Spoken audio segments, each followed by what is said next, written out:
Headlines brought to you by Extreme Imaginators, The Media House, in association with Atrangi Music Studio. Shiv Sena नेता आदित्य ठाकरे ने गुरुवार को उत्तर प्रदेश की Bharatiya Janata party के नेतृत्व वाली सत्तारूढ़ सरकार पर तीखा हमला करते हुए इसे जुमला सरकार कहा और कहा कि राज्य में नए रास्ते का पालन किया जाना है। कर्नाटक के गृह मंत्री आरागा ज्ञानेंद्र ने गुरुवार को कहा कि शिवमोगा में बजरंग दल के एक 26 वर्षीय कार्यकर्ता की हत्या एक सुनियोजित हत्या थी और इस मामले में गिरफ्तार किए गए आरोपियों का आपराधिक मामलों और आदतन अपराधियों का इतिहास है। मणिपुर में विधानसभा चुनावों के प्रचार के बीच स्थानीय निवासियों ने राज्य की राजनीति में महिलाओं की अधिक भागीदारी की मांग की है, क्योंकि राज्य में महिलाओं की संख्या 52% है, लेकिन चुनावी राजनीति में उनकी भागीदारी बेहद कम है। सूत्रों ने बताया कि रूस यूक्रेन संकट पर विचार करने से पहले भारत अपने सुरक्षा हितों का विस्तृत आकलन करेगा, क्योंकि दोनों पक्ष सैन्य और कूटनीतिक रूप से देश के करीबी सहयोगी हैं।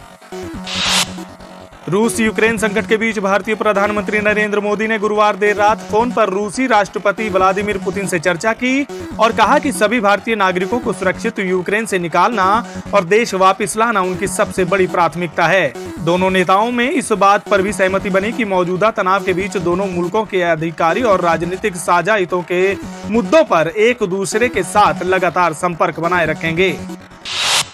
अमेरिकी राष्ट्रपति जो बाइडेन ने रूस के यूक्रेन पर हमले के मद्देनजर रूस पर कड़े प्रतिबंध लगाने की घोषणा की है। बाइडेन ने कहा कि रूस पर कड़े प्रतिबंध लगाए जाएंगे ताकि लंबे वक्त में उस पर इनका असर पड़े और अमेरिका और उसके सहयोगियों पर यूक्रेन में रूस की सैन्य कार्रवाई का प्रभाव कम से कम हो।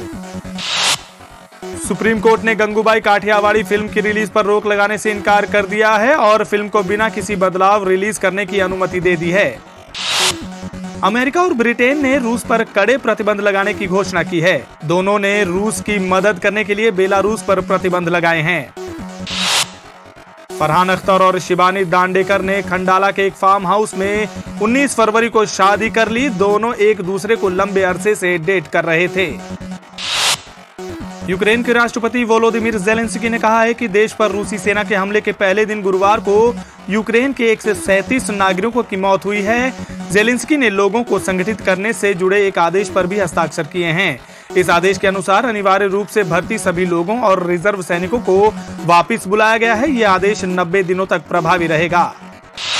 विश्व बैंक ने गुरुवार को अपने बयान में कहा कि वह मौजूदा राजनीतिक और सैन्य संकट के बीच यूक्रेन को तत्काल वित्तीय सहायता देने के लिए तैयार है। अमेरिकी राष्ट्रपति जो बाइडेन ने गुरुवार राष्ट्र के नाम अपने संबोधन में कहा कि रूस को स्विफ्ट अंतर्राष्ट्रीय वित्तीय प्रणाली से हटाना हमेशा एक विकल्प होता है, लेकिन कोई भी यूरोप अभी नहीं लेना चाहता। और पैरालंपिक स्वर्ण और रजत पदक विजेता मरियप्पन थंगावेलु ने गुरुवार को सलेम के होली एंगल्स गर्ल्स मैट्रिक का दौरा किया। हायर सेकेंडरी स्कूल और छात्रों को खेल के महत्व और किसी के जीवन में संतुलित आहार के बारे में बताया। खबरें अभी और भी हैं, बने रहिए हमारे साथ।